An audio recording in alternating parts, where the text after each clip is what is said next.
Yang pertama itu modal, menurut saya bukan modal untuk bisnis. Bukan modal untuk bisnis, tapi modal untuk kehidupan sehari-hari. Mari nge-vlog di Kebun Desain. Assalamualaikum warahmatullahi wabarakatuh. Selamat datang di vlognya Kebun Desain. Ya, seperti biasa kita mau ngasih tip bisnis ataupun ngasih tips seputar penggunaan desain grafis untuk keperluan bisnis. Tapi sebelum itu pengen ngasih tahu dulu nih, barangkali ada orang baru yang lihat channel ini dan lain sebagainya kayak gitu ya. Nah, jadi channel ini merupakan bagian dari studio desain grafis yang bergerak di bidang jasa desain grafis, kayak pembuatan desain logo, desain kemasan, desain sosial media, iklan, dan lain-lain. Bahkan bisa sampai kita buka jasa untuk pendaftaran legal di DJKI ya. Jadi gitu. apa ya? Jadi tempat untuk memulai bisnis lah teman-teman. Gitu. Bisa konsul ke kita. Misal pengen bisnis apa ya, bisa dari namanya, logonya, terus nanti kita daftarin juga perizinannya kayak gitu. Betul, kayak gitu. Dan tentu saja Kebun Desain juga nggak cuma ngedaftarin orang lain, kita sudah berhasil daftar ya. Prosesnya itu selama 1 tahun, memang seperti itu tuh prosesnya, selama 1 tahun kita ngalamin, akhirnya kita banyak juga yang udah daftar lewat jasa kita dan sedang menunggu saat ini ya. Kayak gitu. Oke, kali ini ada tips ataupun informasi apa nih Jis yang kita bisa share ke teman-teman? Oke, kali ini kita akan membahas kapan waktu yang tepat buat resign dari kerjaan untuk menjadi pengusaha. Ya, ini banyak juga sih di teman-teman saya kan. Ini kan di Kerawang nih. Kan banyak tuh yang jadi karyawan pabrik dan sebagainya. Yang mereka tuh, aduh, udah lelah nih di pabrik, udah lagi ngumpulin modal juga buat bisnis. Tapi lagi ngumpulin keberanian buat resign kayak gitu. Iya, karena saya juga dulu kerja ya, jadi ngalamin lah proses itu. Dan setelah sekarang bikin bisnis Kebun Desain, terus udah jalan hampir 6 tahun ya. Ada hal-hal penting yang mungkin harusnya diperhatikan sebelum resign dan menjadi pengusaha gitu. Oke, ada hal-hal yang perlu diperhatikan. Kira-kira apa aja? Langsung aja kita bahas poin-poinnya nih. Iya, yang pertama itu kita butuh komitmen. Komitmen. Ya, komitmen untuk berbisnis dan tidak akan menyerah. Oke. Ini gini gak sih, Jis? Misalkan, gimana? Kan saya karyawan nih. Terus pengen resign, dia nggak konsisten dong dengan karyawannya? Atau gimana? Atau dia sebetulnya salah gitu masuk ke Enggak gini. Jadi misalnya mau resign nih, mau bisnis ya. Nah, berarti kita harus punya komitmen untuk berbisnis gitu dan tidak akan menyerah di bisnis tersebut gitu. Karena banyak orang yang kayak bisnisnya tuh gagal lagi karena sebenarnya tidak melanjutkan aja sebenarnya, atau misalkan dia tidak berusaha untuk meneruskan aja gitu. Karena gagalnya tuh apa sih? Misalkan tidak laku ya, ya tinggal cari lagi tips marketingnya, tips brandingnya gitu. Ya, artinya gagal itu bukan untuk berhenti, tapi nyari tahu lagi apa sih yang menyebab gagal. Ketika mentok, gak bisa jualan, ya bukan berhenti gitu, tapi nyari ilmu lagi, terus belajar lagi, cari cara lagi, diskusi lagi sama orang kayak gitu. Nah, itu proses yang panjang ya, maksudnya bisnis itu proses yang panjang, terus butuh komitmen, terus butuh stamina yang ini juga, karena kita bisnis itu nggak mudah prosesnya. Ya, syukur-syukur sih kalau memang misalkan teman-teman dapat bisnis yang cocok dan tiba-tiba boom gitu ya. Mungkin dalam waktu 1 tahun tuh, oke deh lah ya prosesnya. Tapi kan nggak semua itu mungkin 1 banding 1000 orang dalam usaha gitu ya. Tapi standarnya biasanya tuh pelan gitu ya. Standarnya pelan. Dan walaupun misalkan langsung boom juga ya, tetap bisnis itu harus pengen boom lagi gitu. Untuk meningkatkan dari boom 1 ke boom 2 ke boom 3-nya itu butuh proses. Oke. Nah, itu yang harus dipikirin oleh teman-teman. Karena kan banyak tuh motivator yang bilang bisnisnya jalan katanya, ownernya jalan-jalan, atau banyaklah hal-hal yang kita ngelihat flexing di sosial media ya. Enak banget nih jadi pengusaha gitu kan. Ternyata prosesnya nggak seperti itu, prosesnya nggak semudah itu gitu. Nggak ya memang dapat kenikmatannya indah gitu ya. Tapi pas prosesnya itu mungkin ada hal-hal yang bikin berdarah-darah. Itu di level tertentu lah untuk bisa mencapai kenikmatan menjadi pengusaha tersebut gitu. Cuman untuk sebelum mencapai level yang tadi yang kitanya bisa jalan-jalan, terus bisnisnya jalan, kita dapat income, itu butuh proses merintis dulu, dan menurut saya itu kita butuh komitmen yang kuat di situ. Oke, itu poin yang pertama ya. Seorang karyawan yang pengen resign bisnis, komitmen harus benar-benar kuat kayak gitu. Iya. Oke, terus lanjut yang kedua itu adalah modal. Oke, modal. Ya. Jadi yang pertama itu modal, menurut saya bukan modal untuk bisnis, tapi modal untuk kehidupan sehari-hari. Jadi kita kalau mau memulai bisnis butuh yang namanya uang cadangan untuk kehidupan sehari-hari, butuh tabungan untuk kita makan, butuh tabungan untuk misalkan bayar tempat tinggal, atau butuh uang untuk transportasi segala macam. Dan kita harus nyiapin modal itu, modal untuk kehidupan kita. Maksudnya gini mungkin, memulai bisnis itu nggak bakal langsung untung. Iya. Artinya kan kalau untung itu buat mungkin dinikmati ataupun buat kebutuhan sehari-hari nih. Iya, betul. Nah, karena nggak langsung untung, buat nutup kebutuhan sehari-hari gimana? Nah, kita harus punya tabungan. Cuman gini, ketika berbisnis jarang yang langsung rame lah gitu. Walaupun rame juga mungkin dalam waktu tertentu ya. Artinya musiman. Kita harus ada tabungan ketika produknya belum laku, tapi kita tetap kehidupan bisa lancar gitu. Oke. Kita sederhanakan dulu. Iya, gimana? Modal untuk hidup sama modal untuk bisnis itu sama nggak? Beda. Atau dipisah nih dua? Iya. Berarti ada beda. Yang pertama itu menurut saya harus persiapin modal untuk kehidupan. Oke. Karena misalnya teman-teman jualan nih, itu belum tentu laku gitu. Dan walaupun laku belum tentu banyak gitu. Iya. Berarti si modal bisnis ini, usaha kita ini belum tentu bisa menghidupi kita dulu gitu ya. Iya. Berarti kita harus punya modal buat hidup dulu. Iya, modal untuk hidup dulu. Untuk diri sendiri gitu. Kalau misalkan masih single ya, kalau udah berkeluarga ya berarti modalnya harus agak gede untuk keluarga gitu. Atau misalkan kalian punya tanggungan orang tua, atau misalkan adik banyak, adiknya masih sekolah, orang tuanya misalkan udah pensiun segala macam, ya kita harus punya tabungan cadangan untuk itu. Mungkin modal untuk 1 tahun hidup contohnya. Ya. 1 bulannya itu 3 juta.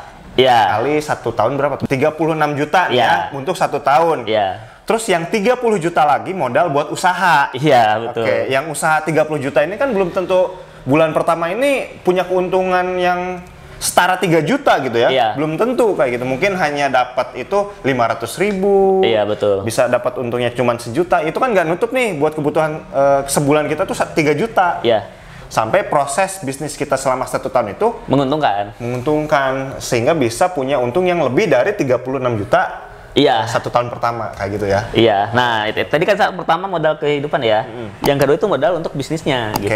Nah, kalau modal untuk bisnis itu memang relatif tergantung bisnisnya ya. Tergantung bisnisnya. Iya. Ada juga yang mungkin memulai bisnis dari reseller dulu gitu. Terus atau ada juga yang mungkin bergerak di bisnisnya bisnis digital. Itu kan modalnya lebih dikit lah gitu. Itu tergantung dari kreativitas kita ya. Nah, yang perlu dipahami, banyak teman-teman yang gagal di budget ini, yaitu adalah karena modal kehidupannya tadi nggak ada, akhirnya ngambil modal yang bisnis gitu untuk kehidupan sehari-hari. Modalnya ya, bukan untungnya, tapi modalnya yang diambil buat kehidupan. Kalau modal bisnis itu dipakai buat kehidupan ya nanti lama-lama habis. Ya lama-lama habis gitu. Sedangkan si bisnisnya belum menguntungkan. Ini saya coba kasih contoh ya, misalkan ini contoh aja nih mah. Ini kan klien kita ya, punya klien. Contoh misalkan teman-teman bikin snack nih. Bikin snack. Kita ngambil untung dari satu snack misalkan 5.000. Nah, untuk dapat untung 3 juta, itu kita kan harus ngejual sekitar 600 pieces 1 bulan. Itu untuk dapat 3 juta. 600 pieces itu nggak gampang untuk ngejual 1 bulan. Teman-teman bisa nggak ngejual ini 600 pieces gitu.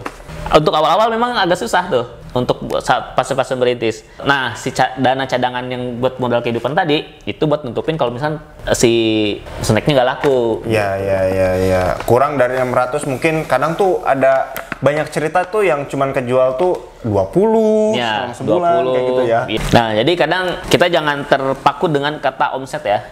Misalnya omset gede, ya untungnya berapa? Apakah cukup nggak untungnya gitu kan gitu. Iya benar-benar. Banyak teman-teman UMKM juga yang misalkan merasa omsetnya gede tuh, misalkan 10 juta, dia udah ngerasa punya gaji yang tinggi gitu, punya penghasilan yang tinggi 10 juta, padahal itu kan omset gitu. Cuman enaknya jadi pengusaha awal-awal ya. Untuk 600 itu susah. Tapi ketika misalkan udah gede, bisnisnya udah brandingnya udah bagus, itu bahkan 600 bisa cuman setengah hari gitu. Kalau udah ketemu polanya ya, brandingnya udah bagus. Kalau udah ketemu polanya, mungkin 600 itu bisa setengah hari doang gitu. Bisa nitip ke satu toko doang kayak gitu. Kayak gitu. Iya, pada intinya berarti kita benar-benar harus mempersiapkan modal. Sederhananya tadi ada dua ya, modal buat hidup sama modal buat usaha. Kalau modal buat usaha itu tergantung bisnis teman-teman. Ada yang mungkin cuma 200.000 awalnya, ada yang 1 juta, bahkan ada yang puluhan juta mungkin kayak gitu ya. Ya itu tergantung bisnisnya. Oke, lanjut nih Jis, ada tips apa lagi nih? Lanjut poin selanjutnya ya. Ketika mau resign nih, kita harus pastiin kita tahu seluk-beluk bisnis kita. Misalnya mau bisnis snack, nih bisnis snack yang tadi harus tahu nih beli packagingnya di mana, beli bahan bakunya, cara ngegorengnya, itu harus tahu. Karena itu menyangkut ke modal awal operasionalnya. Terus sebelum kita ngerekrut karyawan, ya kita jadi tahu nih sebisnis kita itu secara umum kayak gimana sih gitu. Ya mungkin secara psikologi gini ya, kan kita tuh awalnya tuh karyawan ya, yang biasa itu ngerjainnya tuh yang itu flat. Iya, satu kerjaan satu job desk ya. Gitu ya. Sedangkan bisnis itu wah poin-poinnya banyak banget. Mungkin dari awal kita harus mempersiapkan itu ya.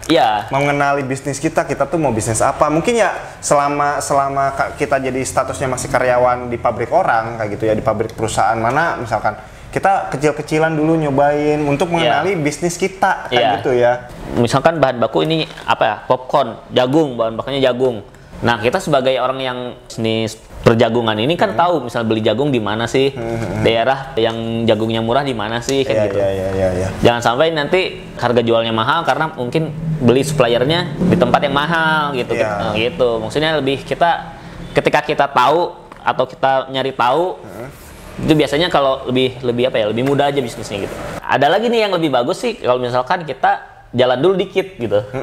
Jadi sebelum resign, misalkan teman-teman mau buka kedai, restoran atau misalkan apa ya, kita ada juga nih contohnya klien kita bikin gudeg misalkan ya. Nah bisa tuh jualannya Sabtu Minggu dulu waktu libur. Iya. Atau mungkin malam-malam. Ya mungkin di level pertama mah kita cuman cari-cari bahan supplier, cuman riset lah ya. Pengen bisnis ini nih, ini teh apa aja sih buat pengenalan aja. Tapi kalau ini next levelnya nih udah nyobain usahanya terjun. Part time lah bisnisnya tuh di waktu-waktu senggang gitu. Di waktu-waktu senggang. Atau misalkan jualannya online dulu sebelum punya toko gitu kan. Ya dari situ pun kita udah belajar. Oh ternyata secara umum nih gambarannya kayak gini gitu, udah ngerti lah. Jadi gitu. untungnya tuh kayak gini, ruginya tuh ya kayak gini, kayak gitu. Oh berarti tinggal harus bener, udah tahu nih untungnya kayak gimana, berarti harus fokus mau di mana gitu. Apakah mau di bisnisnya atau mau di kerjaan kita sebagai karyawan kayak gitu. Oh udah yakin deh kayaknya di sini. Ya udah. Kalau misalkan udah yakin, wah ternyata menguntungkan nih banyak, ya udah. Tinggal ngajuin resign aja kalau gitu. Gitu. Kayak teman saya tuh buka jasa kretek. Oh kretek gitu ya? Kayak siapa? Aryo siapa ya? Kayak kretek abal-abal. Iya benar. Iya, dia juga masih kerja, terus memulai dengan nge-freelance gitu. Kreteknya belum buka semacam tempat apa ya? Tempat itu apa namanya? Praktek ya. Belum ada tempat prakteknya, tapi dia lebih ke freelance. Jadi dipanggil gitu, panggilan, tukang kretek panggilan gitu. Sampai dia punya sertifikatnya ya? Sertifikasi segala macam. Karena laku dan dia berpikir, wah ini kayaknya bisa deh sehari misalkan dapat 10. Udah menguntungkan misalkan. Satu orang 100.000 bisa 1 juta. 1 juta sehari itu ya. Iya. Udah tahu nih untungnya. Wah kalau misalkan masih jadi karyawan nggak bisa fokus misalkan. Ya sedangkan untungnya udah tahu nih kelihatan. Branding saya udah banyak dipakai nih orang sama orang kayak gitu ya. Ya udah tinggal resign aja kan gitu. Itu lebih enak lah. Gitu. Bener. Oke, jadi tips ini udah pernah kita praktekkan dan bisnis kita udah kebun desain ini udah jalan hampir sampai 6 tahun kayak gitu ya. Ya mungkin bisa juga cocok buat temen-temen nih kayak gitu yang sedang jadi karyawan dan udah kepikiran kayaknya pengen usaha sendiri deh. Udah waktunya kayak gitu misalkan ya. Udah ya mungkin penat atau udah sebenarnya dari dulu tuh punya kepinginan buat bisnis tapi belum punya keberanian. Nah, bisa pakai tips kayak gini. Iya, dan kalau misalnya teman-teman pengen lebih laku lagi, bisnisnya bisa pakai desain dari kebun desain. Iya betul. Untuk proses branding teman-teman. Iya, kayak ini misalkan bisnis snack, bikin ininya apa namanya, desain kemasannya. Atau misalnya bikin kayak tadi kedai, resto bisa juga pakai yang box gini. Iya. Makin melekat ya di benak orang-orang bahwa oh ini gudeg loh, oh ini snack apa? Popcorn loh. Iya, misalkan popcornnya enak nih. Popcorn merek dari mana nih? Ini namanya Good Beats misalnya. Iya, gitu. Jadi orang beli lagi kayak gitu. Oke, mudah-mudahan bermanfaat. Kalau suka silahkan di like, di komen, juga di subscribe. Dan juga jangan lupa di share ke teman-teman kamu supaya videonya semakin bermanfaat. Barangkali ada yang pengen resign dan memulai bisnis kayak gitu ya. Oke, thank you. Sampai jumpa di vlog kita selanjutnya. Bye-bye.